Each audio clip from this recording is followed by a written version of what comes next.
Good morning. My name is Ronald Landon. I'm about to tell you a story of self-reliance and a shovel. My story started out back in the 70s. My parents thought it would be a good idea when I was around 11 or 12 years old to put me into Boy Scouts. Boy Scouts would go on hiking trips and camping trips, but pretty much the idea was self-reliance, discipline, and teamwork. I think the idea was that through self-reliance, others could count on you, therefore it would promote the teamwork. So one winter trip camping, we went up to Big Bear Mountain. My parents had gone with us on many camping trips before, but this one particular trip they did not go on with us, but I really wish that they had, because it turned out to be the one trip that would change my point of view and what I thought of my own personal abilities for the rest of my life. The morning of the story, we all got up, the boys did. We got our breakfast, we policed our area, and we immediately started making our course to go down this hill with these inner tubes that the leadership had brought along for the kids to slide down. The whole idea for the weekend was for us to be sliding down inner tubes on this hill, this course that we created. So we had made the course and everyone had been going down it, and probably, I don't really remember, I lost track of time, maybe a dozen or so times. And I had the idea that I wanted a better course, a bigger course, a faster course, whatever the thought was. Kids are always looking for a better thrill. So I told my best friend Mitch my idea, and he was game immediately. He's like, let's do it. So we set off on this adventure to look for a steeper hill to make a faster course so we could inner tube down all by ourselves. I can't remember how long we walked looking for this perfect hill, but I do remember that I was in front leading the adventure. And I was carrying a shovel with me because we were going to make little jumps and create this course.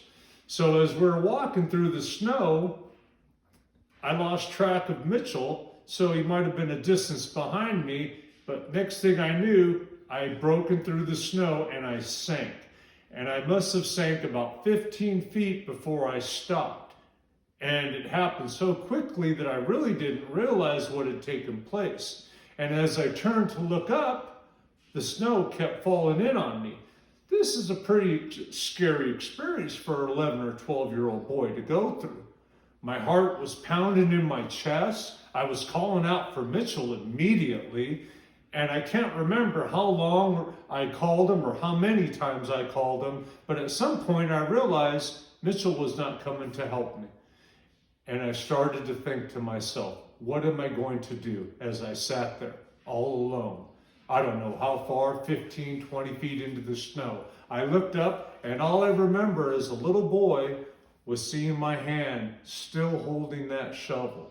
And that was when I realized that shovel had stopped the momentum from my body weight falling into the snow, and that actually had saved my life and kept me from being buried in the snow.